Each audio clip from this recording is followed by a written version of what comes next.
Hey, this is Jamey with Stonemaier Games, and today I'm going to talk about my favorite mechanism in Legendary Creatures, a game from Pencil First Games that is long overdue for me to play. I got this on Kickstarter quite some time ago, and I finally got around to playing it, and I had fun with this kind of this track advancement system in this game.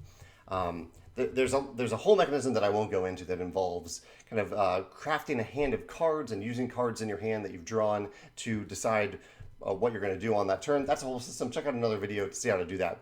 However, it's the track system that I thought was really, really clever.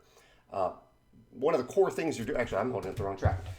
One of the core things that you're doing in this game is choosing a realm to visit. Here's a beautiful Japanese-inspired realm. You're choosing a realm to visit on your turn, and then you are advancing on a track. And actually, this is very similar to Tapestry in that if I want to advance within this section of the track, I need to spend one blue mana and 2 magic, 2 power. And then once I get to this section, it gets a little bit more expensive to advance and so on. Very similar to Tapestry. Along the way, you are getting an escalating number of points. This is where you end on the track at the end of the game, determines the number of points that you're gaining from that track. So if I choose this realm and I have enough resources to get me up to here, I would get 5, well, and the game ended, I would get 5 points. However, there's also meaning to advancing on the track during the game, and that is there's a special token over here associated with this track. Let's see if I can find one.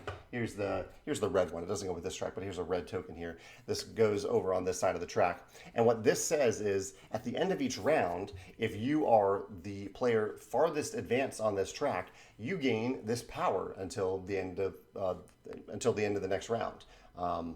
And so that's a really nice reason to get players to advance on this track during the round, giving the kind of a motivation to move forward, even though the end of the game is several rounds away.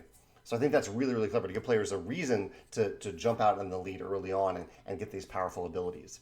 Also, though, at the end of the track is a really nice addition here, which is once you reach a certain point on the track, once you reach here and if you were to advance one more time, you kind of lock in a position on the track itself. So if I'm here and I gain one, I pay the resources to move one more space, instead of jumping to the 18 or the 21, if I'm the first player, I jump all the way to the 25 point system and I put my token there and no other player can go there. I have locked in first place and another player could then go and lock in second place. I think this is just a really elegant graphic design art direction to show that you've reached a certain point in the track and that no player can advance past you at the end of the track.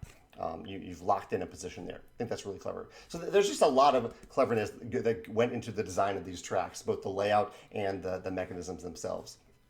If this reminds you of track advancement in any other game, I'd love to hear your thoughts in the comments below. Or if you have another mechanism that you enjoy in Legendary Creatures, I'd love to hear your thoughts about that as well. Thanks.